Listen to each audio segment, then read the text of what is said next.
Nah, sekarang kita masuk ke materi terakhir di bab pendapatan nasional, yaitu berkaitan dengan distribusi pendapatan.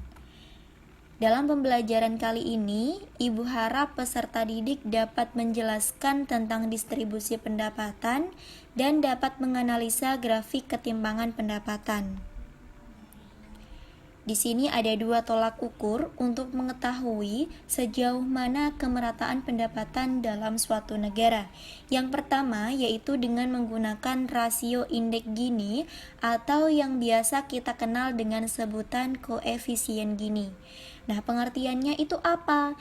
Jadi koefisien Gini ini diartikan sebagai ukuran ketimpangan atau ketidakmerataan pendapatan suatu negara. Nah, angka koefisien Gini ini berkisar antara 0 hingga 1.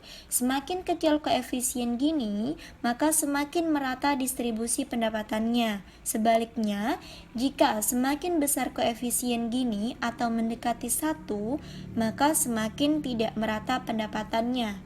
Di sini ada tabel yang menunjukkan kriteria ketimpangan pendapatan berdasarkan besarnya koefisien Gini. Yang pertama, yaitu nilai koefisien Gini X sama dengan 0 yang menunjukkan distribusi pendapatannya yaitu merata sempurna. Kemudian yang kedua, X di antara 0 hingga 0,4 menunjukkan tingkat ketimpangan yang rendah. Kemudian X berada di antara 0,4 hingga 0,5 itu menunjukkan distribusi pendapatannya berada pada kategori tingkat ketimpangan yang sedang.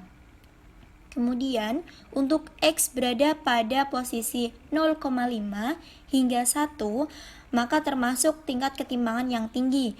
Nah, di sini untuk X sama dengan 1 itu termasuk ke dalam kategori tidak merata sempurna.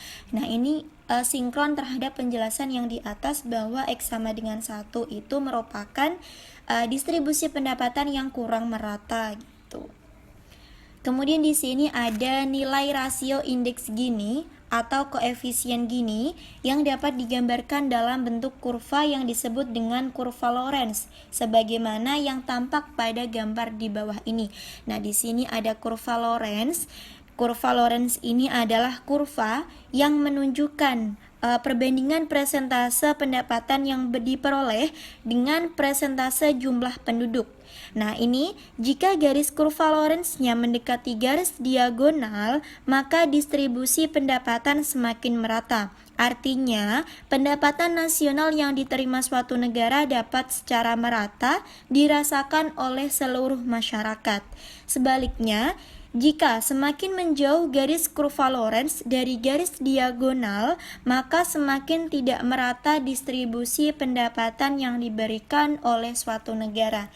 Nah, dari kurva tersebut, maka dapat digunakan untuk menghitung koefisien Gini dengan membagi area bertanda A dengan luas area segitiga yaitu A plus B. Nah, ini adalah rumusnya ya, yaitu A dibagi A plus B gitu.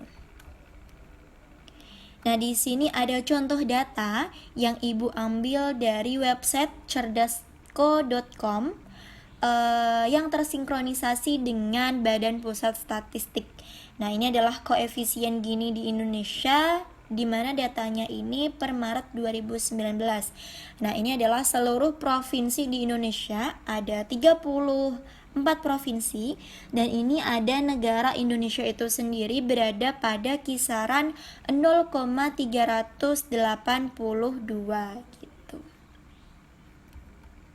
Jadi bisa dilihat dari tabel tadi bahwa dalam nilai seperti ini 0,382 Indonesia berada pada kategori yang mana gitu, bisa diartikan sendiri. Kemudian untuk kriteria Bank Dunia dalam menghitung persentase distribusi pendapatan, ini ada 3 kriteria. Yang pertama, kelompok 40% penduduk termiskin itu kurang dari 12% dari total pengeluaran termasuk dalam kategori tingkat ketimpangan yang tinggi. Kemudian untuk kelompok 40% penduduk termiskin yang berada pada kisaran 12% hingga 17% dari total pengeluaran berada pada tingkat ketimpangan yang sedang. Dan untuk yang terakhir, kelompok 40% penduduk termiskin yang posisinya lebih dari 17% dari total pengeluaran itu berada pada tingkat ketimbangan yang rendah. Nah, seperti itu penjelasan dari Ibu tentang distribusi pendapatan. Tetap semangat anak-anak untuk mengikuti pembelajaran pada pagi hari ini. Silahkan bagi yang belum jelas silahkan bertanya untuk mengutarakan pertanyaannya di kolom komentar gitu. Teman-teman bisa saling berdiskusi di kolom komentar di bawah ini. Terima kasih. Wassalamualaikum warahmatullahi wabarakatuh.